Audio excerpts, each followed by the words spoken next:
My dear students, good morning to all. Today we are going to discuss about factors affecting staffing. നമ്മൾ already previous ക്ലാസ്സിൽ discuss ചെയ്തതാണ് staffing features, അതുപോലെ തന്നെ what are the elements of staffing. Then നമുക്കിന്ന് സ്റ്റാഫിങ്ങിനെ affect ചെയ്യുന്ന what are the factors influencing സ്റ്റാഫിങ്ങിനെ സ്വാധീനിക്കുന്ന ഫാക്ടേഴ്സ് എന്തെല്ലാം എന്ന് നമുക്കിന്ന് ഡിസ്കസ് ചെയ്യാം. ദർ ആർ രണ്ട് ഫാക്ടേഴ്സാണ് സ്റ്റാഫിനെ എഫക്റ്റ് ചെയ്യുന്നത്. ഒന്നാമത്തത് ഇൻറ്റേർണൽ ഫാക്ടേഴ്സും രണ്ടാമത്തത് എക്സ്റ്റേണൽ ഫാക്ടേഴ്സും. First one, internal factors. എന്താണ് ഇൻറ്റേർണൽ ഫാക്ടേഴ്സ് നോക്കാം. Internal factors means factors which are within the organization.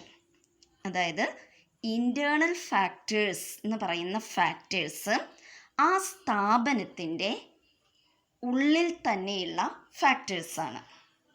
These factors are within the organization, so these factors are controllable. അതുകൊണ്ട് ഈ ഫാക്ടേഴ്സ് എന്തായിരിക്കും? കൺട്രോൾ ചെയ്യാൻ പറ്റുന്ന ഫാക്ടേഴ്സ് ആയിരിക്കും. ഇത്രയേ ഉള്ളൂ. രണ്ട് തരത്തിലുള്ള ഫാക്ടേഴ്സാണ് സ്റ്റാഫിങ്ങിനെ അഫക്റ്റ് ചെയ്യുന്നത്. ഒന്നാമത്തത് ഇൻറ്റേർണൽ ഫാക്ടേഴ്സും രണ്ടാമത്തത് എക്സ്റ്റേണൽ ഫാക്ടേഴ്സും. അതിൽ ഇൻറ്റേർണൽ ഫാക്ടേഴ്സ് പറഞ്ഞാൽ ഒരു ബിസിനസ് സ്ഥാപനത്തിൻ്റെ ഉള്ളിൽ തന്നെയുള്ള ഫാക്ടേഴ്സാണ്. അപ്പോൾ നമുക്ക് ഇൻറ്റേർണൽ ഫാക്ടേഴ്സ് ഏതൊക്കെയാണെന്ന് നോക്കാം. First one, size of organisation. Staffing എന്നുള്ള ആ നടപടിയിലേക്ക് നമ്മളെ സ്വാധീനിക്കുന്ന ഒരു ഘടകം ആ സ്ഥാപനത്തിൻ്റെ സൈസാണ്.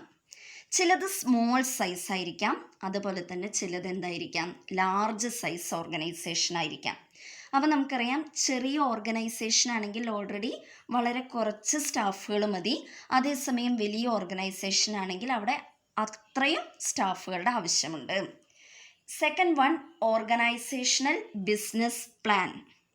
ചില സ്ഥാപനത്തിലെ ബിസിനസ് പ്ലാൻ എങ്ങനെയിരിക്കും? വളരെ വ്യത്യാസപ്പെട്ടിട്ടുണ്ടാവും അല്ലേ? വളരെയധികം ഡിഫറെൻ്റ് ആയിരിക്കും. അപ്പോൾ ഓരോ സ്ഥാപനത്തിലെയും ബിസിനസ് എങ്ങനെയാണ്? ഓർഗനൈസേഷണൽ ഇമേജ്, സ്ഥാപനത്തിൻ്റെ ഇമേജ്, അതും ഒരു ഫാക്ടറാണ്. Recruitment policy of the organisation.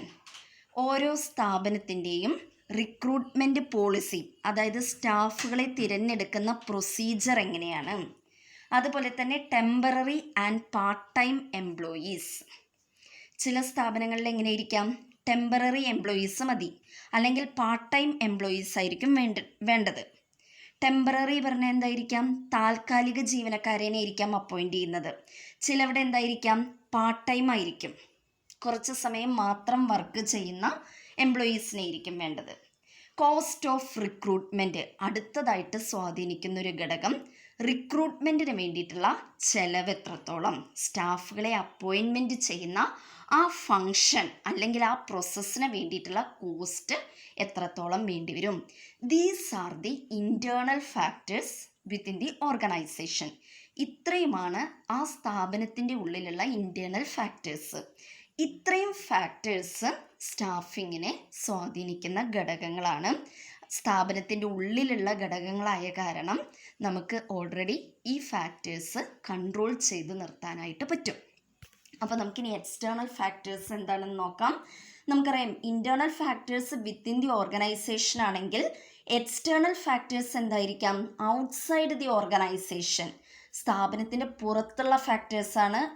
പുറത്തുള്ള ഫാക്ടേഴ്സ് ഒരിക്കലും നമുക്ക് കൺട്രോളബിൾ അല്ല, നമുക്ക് കൺട്രോൾ ചെയ്ത് നിർത്താൻ പറ്റില്ല. നമുക്കറിയാം, പൊളിറ്റിക്കൽ പാർട്ടീസ്, പൊളിറ്റീഷ്യൻസ് അല്ലേ, അതൊക്കെ എന്തായിരിക്കാം? കൺട്രോൾ ചെയ്യാൻ പറ്റാത്ത ഒരു എക്സ്റ്റേണൽ ഫാക്ടേഴ്സ് ആയിരിക്കും. അപ്പോൾ നമുക്ക് നോക്കാം ഏതൊക്കെയാണ് എക്സ്റ്റേണൽ ഫാക്ടേഴ്സ്. കോമ്പറ്റീഷൻ, കോമ്പറ്റീറ്റേഴ്സ് ഉണ്ടാവാം അല്ലേ? എൻ്റെ സ്ഥാപനം പോലെ തന്നെയുള്ള സ്ഥാപനം ഒന്നേ ഇവിടെ പാടുള്ളൂ എന്ന് പറയാൻ പറ്റുമോ? പറ്റില്ല. ഇതേപോലെ ഒരുപാട് സ്ഥാപനങ്ങൾ എന്തുണ്ടായിരിക്കാം? ഉണ്ടാവാം അല്ലേ? അപ്പോൾ കോമ്പറ്റീറ്റേഴ്സിൻ്റെ എണ്ണം അത് നമുക്ക് കൺട്രോളബിൾ അല്ല. ലീഗൽ ഫാക്ടേഴ്സ്, നിയമപരമായിട്ട് ഒരുപാട് പ്രശ്നങ്ങൾ നേരിടേണ്ടി വരാം, ഒരുപാട് ഫോർമാലിറ്റീസ് ഫോളോ ചെയ്യേണ്ടതായിട്ട് വരാം. സോഷ്യോ കൾച്ചറൽ ഫാക്ടേഴ്സ്, ഒരു സ്ഥാപനത്തിനെ സ്വാധീനിക്കുന്ന ഒരു ഘടകമാണ് സോഷ്യലായിട്ടും കൾച്ചറലായിട്ടുമുള്ള factors. These are the outside factor. Preference to sons of the soil, അതായത് നമ്മളിപ്പോൾ പ്രിഫറൻസ് കൊടുക്കുകയാണ്, എൻ്റെ സ്ഥാപനത്തിൽ ജോലിക്ക് വരേണ്ടത് ഇന്ന വ്യക്തിയാണ്, അങ്ങനെയുള്ള ചില പ്രിഫറൻസ് ഒക്കെ കൊടുക്കുകയാണ്. ശരിക്കും അങ്ങനെയാണോ ജോലിക്കാരെ അപ്പോയിൻ്റ് ചെയ്യേണ്ടത്?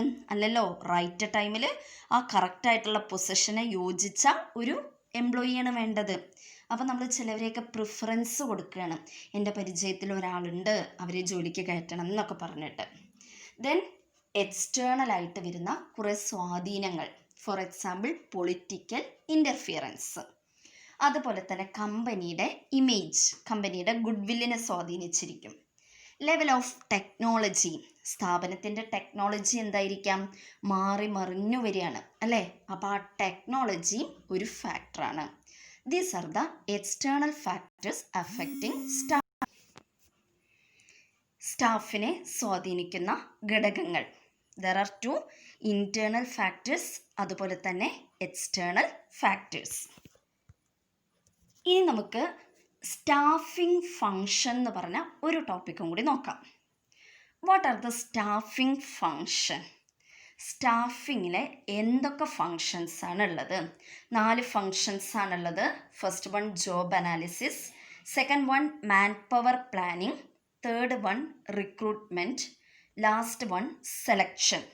There are 4 staffing functions. First one job analysis, second one manpower planning, third one recruitment, fourth one selection. First one job analysis. എന്താണ് job analysis? Simply means to analyse job. ഒരു ജോബിനെ പറ്റിയിട്ട് അനലൈസ് ചെയ്യാണ്. എന്താണ് ആ job?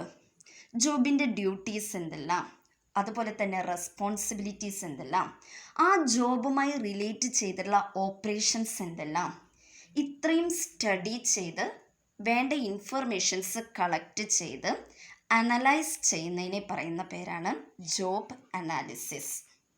ഒരു ജോബിനെ detail ആയിട്ട് study നടത്തി വേണ്ട ഇൻഫർമേഷൻസൊക്കെ കളക്ട് ചെയ്ത് അനലൈസ് ചെയ്യുന്നതിനെ പറയുന്ന പേരാണ് ജോബ് അനാലിസിസ്.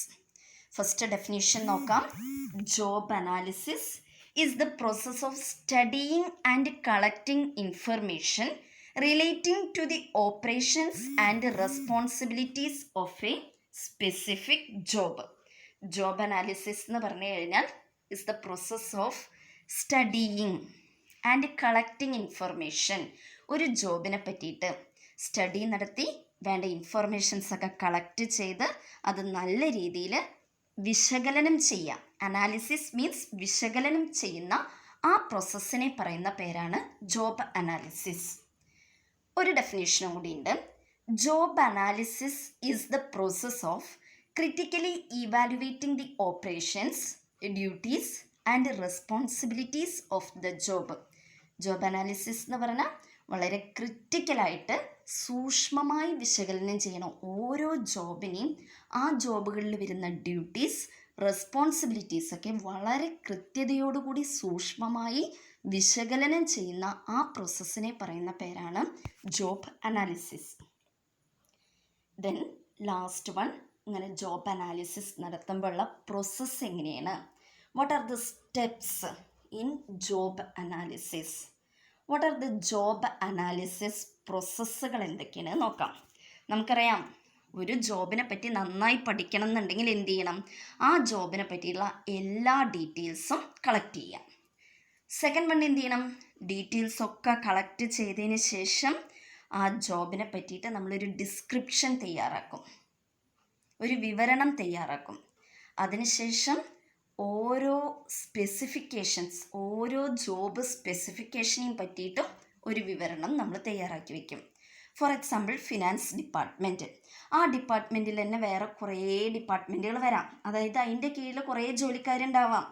അപ്പോൾ ഓരോ ജോലിക്കാരെയും അവരുടെ ഡ്യൂട്ടീസ് എന്താണ്, റെസ്പോൺസിബിലിറ്റീസ് എന്തൊക്കെയാണെന്ന് നമ്മൾ നോക്കണം. Then report preparation. അപ്പോൾ നമുക്ക് മനസ്സിലായി നമ്മുടെ സ്ഥാപനത്തിൽ ഇത്ര പോസ്റ്റാണുള്ളത്, അതായത് ഇത്ര ജോബുകളാണുള്ളത്, ജോബുകൾക്ക് ഇത്ര ഡിപ്പാർട്ട്മെൻറ്റുകളാക്കി തരംതിരിക്കണം. അതായത് sales department, purchase department, finance department, അങ്ങനെ തരംതിരിക്കുക. ആ ഓരോ ഡിപ്പാർട്ട്മെൻറ്റിലും ഇത്ര ജോലിക്കാർ വേണം. അങ്ങനെയൊക്കെയുള്ള റിപ്പോർട്ടൊക്കെ നമ്മൾ എഴുതി തയ്യാറാക്കി അത് നമ്മുടെ ബിസിനസ് ഫേമിൻ്റെ അല്ലെങ്കിൽ കമ്പനിയുടെ മാനേജ്മെൻറ്റിൻ്റെ മുന്നിൽ റിപ്പോർട്ട് സമർപ്പിക്കുക. അപ്പോൾ ആ റിപ്പോർട്ടിൻ്റെ മേൽ അപ്രൂവൽ കിട്ടും. ഓക്കെ എന്ന് പറയുന്ന ആ അപ്രൂവൽ കിട്ടിക്കഴിഞ്ഞാൽ ഓൾറെഡി ജോബ് അനാലിസിസ് നമ്മൾ ചെയ്തു. ഇത്രയേ ഉള്ളൂ. ജോബ് അനാലിസിസിൻ്റെ പ്രോസസ്സിൽ എങ്ങനെ ജോബിനെ നമ്മൾ അനലൈസ് ചെയ്യും, ഓരോ ജോലിയും നമ്മൾ എങ്ങനെ സ്റ്റാഫുകളെ അപ്പോയിൻ്റ് ചെയ്യണം അല്ലേ. വെറുതെ പോയിട്ട് നമ്മളൊരു 10 സ്റ്റാഫുകളെ അപ്പോയിൻ്റ് ചെയ്താൽ പോരാ. ആ ജോബിനെ പറ്റി പഠിക്കണം, എത്ര പേര് സ്റ്റാഫുകൾ വേണമെന്ന് നോക്കണം. അത് പഠിച്ചതിന് ശേഷം മാത്രമാണ് സ്റ്റാഫുകളെ അപ്പോയിൻ്റ് ചെയ്യാൻ പറ്റുള്ളൂ. ഇത്രയുമാണ് job analysis process. Thank you.